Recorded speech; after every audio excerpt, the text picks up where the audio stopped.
বাসর ঘরে আমার হাজবেন্ড আসা মাত্র জোর গলায় বলে দিলাম আমার শরীরে একটাও যেন টাচ না করে সে, আমার শরীরে কোনো প্রকার যেন স্পর্শ সে না করে। বিয়েটা আমাকে জোর করেই দেওয়া হয়। পরিবারের চাপে, বাবা মার মুখের দিকে তাকিয়ে কাউকে কিচ্ছুই বুঝতে দেইনি। ইচ্ছার বিরুদ্ধে বিয়েটা করেছে। বিয়ের দিন রাতে আমার স্বামী যখন রুমে আসে তাকে দেখে আমি ভয়ে কাঁদতে থাকি। সে মনে করছে আমার ফ্যামিলিকে ছেড়ে আসছি, সেই কারণে আমি কাঁদতেছিলাম। সে সান্ত্বনা দেয় আমাকে। বিয়ের আগে আমি কখনো আমার স্বামীকে দেখিনি, সামনাসামনি কথা হয়নি, এমনকি ছবিটা পর্যন্ত দেখিনি। বিয়ের দিন রাতে আমি তাকে দেখলাম, সে অনেক মোটা, অনেক কালো। এটা দেখে আমার আরো মন ভেঙে যায়। তারপরে আমার গা গিটগিট করতেছিল। ভাবতেছিলাম কলেজে আমি সবার ক্রাশ ছিলাম, কলেজে সুন্দরী হিসেবে নাম করা ছিলাম, আর এমন একটা মেয়ের কপালে এমন জামাই জুটবে কখনো আশাই করিনি আমি কিছুটা ভয় কাটিয়ে উঠে তাকে স্পর্শ ভাষায় বলে দিলাম আমাকে যেন স্পর্শ না করে, একটু ছোঁয়ার চেষ্টাও যেন না করে। অবাক হলাম, সে কিছু না বলে চুপচাপ ফ্লোরে শুয়ে পড়লো। কেমন জানি একটা খারাপ লাগা কাজ করলো নিজের ভিতরে। প্রায় 3টা বাজে, তখন ঘুম আসছিল না। তখন শুনতে পাই হালকা কান্না করার শব্দ।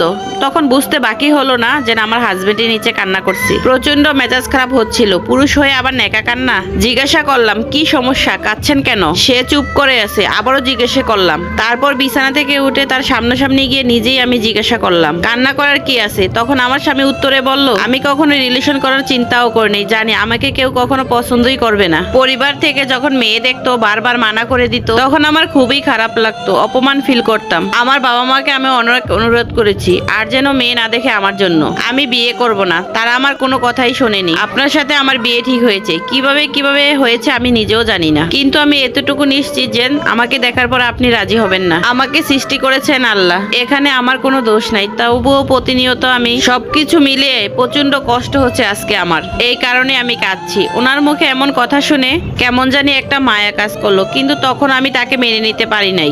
এভাবেই চলতে থাকে, বেশ কিছুদিন পার হয়ে যায়। সংসার করছি কিন্তু সংসারে কোনো মন ছিল না। আমার বন্ধু বান্ধবী অনেকে দেখতে চায়, কিন্তু আমি দেখাই না, কারণ তার সাথে আমার মোটেও যায় না। হঠাৎ একদিন খবর পাই আমার কাজিনের ডিভোর্স হয়ে যাচ্ছে, কিন্তু ওরা তো দুজন ভালোবেসে বিয়ে করেছিল। ওর হাজবেন্ড দেখতে মাশাআল্লাহ অনেক সুন্দর, অনেক উঁচু লম্বা, তেমনি হ্যান্ডসাম। এদিকে আমার কাজিন, ও দেখতে অনেক সুন্দর, কিন্তু ডিভোর্স কেন হবে? জানতে পারলাম ওর স্বামী ওকে পড়ায় অত্যাচার করত, ওকে অনেক মারধর করত।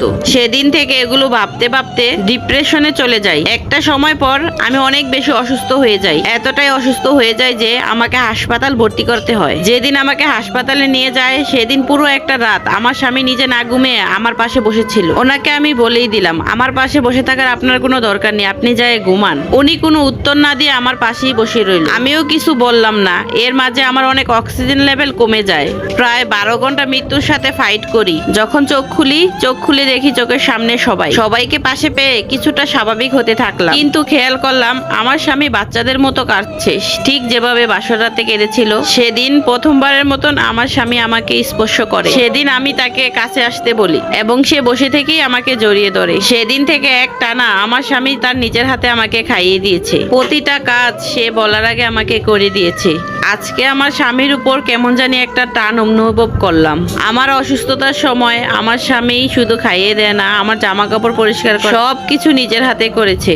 একটা স্বামী তার বউয়ের এত পরিমাণ কিভাবে যত্ন করতে পারে? হঠাৎ খেয়াল করলাম এই মানুষটার প্রতি হঠাৎ কেন জানি আমার একটা দুর্বলতা, ভালোবাসা কাজ করছে আমার ভিতরে। আগে যাকে দেখে ঘৃণা লাগতো, আজ তাকে দেখি সবচেয়ে বেশি সুদর্শন পুরুষ হিসেবে বিবেচনা করা হয়। কেন জানি তাকে দেখে আমার সুদর্শন পুরুষ মনে হয়। আজ আমার হাজবেন্ড যখন আমাকে খাইয়ে দিচ্ছিল, তার হাত থেকে প্লেটটা নিয়ে আমি নিজেই খাওয়া শুরু করি। দেখলাম সে কিছুটা মন খারাপ করে নিজেই চলে যাচ্ছে। আমি মুচকি হেসে দিয়ে তাকে ডাকলাম আর বললাম এদিকে আসেন। আমি তাকে খাইয়ে দিলাম। সেদিন আবার সে বাচ্চাদের মতন আবার কান্না করতেছিল। এই মানুষটা যে এত পরিমাণ কাঁদে, শুধু কাঁদতেই থাকে। তাকে আমি চোখ রাঙিয়ে বলি আজকের পর থেকে যদি আর কোনোদিন কাঁদতে দেখছি তাহলে কিন্তু আমি একদম বাড়ি ছেড়ে চলে যাব। দেখতে দেখতে আমাদের জীবনের 1টা বছর পার হয়ে গেল। আমার স্বামীকে আমি কখনো দেখিনি আমাকে কোনো বাজে কথা বলেছে, আমাকে ধমক দিয়ে কোনো কথা বলেছে। সব সময় আমাকে ভালোবেসে আগলে রেখেছে। আল্লাহর কাছে অনেক অনেক শুকরিয়া আদায় করি, আল্লাহ আমাকে এমন একটা হাজবেন্ড দিয়েছেন। আমি বারবার বলবো একজন সুন্দর পুরুষের থেকে একজন দায়িত্বশীল পুরুষ সবচেয়ে বেশি দরকার একটা মেয়ের জীবনে। আমার প্রথম যখন বিয়ে হয় তখন আমি ভাবছিলাম এই ছেলেকে তো আমার সাথে মানায় না, যায় না। এই ছেলে দেখতে সুন্দর না, কারণ আমি অনেক সুন্দরী ছিলাম। এখন ভাবি আর হাসি যেন আল্লাহ তাআলা আমাকে যা দিয়েছেন হাজার গুণে উত্তম স্বামী দিয়েছেন। যেই কোনো মানুষের জীবনে সুন্দর পুরুষের থেকে দায়িত্বশীল পুরুষ সবচেয়ে বেশি উত্তম, যা আল্লাহ আমাকে দিয়েছেন আমার নিজের অজান্তেই। তাই আল্লাহর কাছে লাখো লাখো শুকরিয়া। সবাই আমাদের জন্য দোয়া করবেন।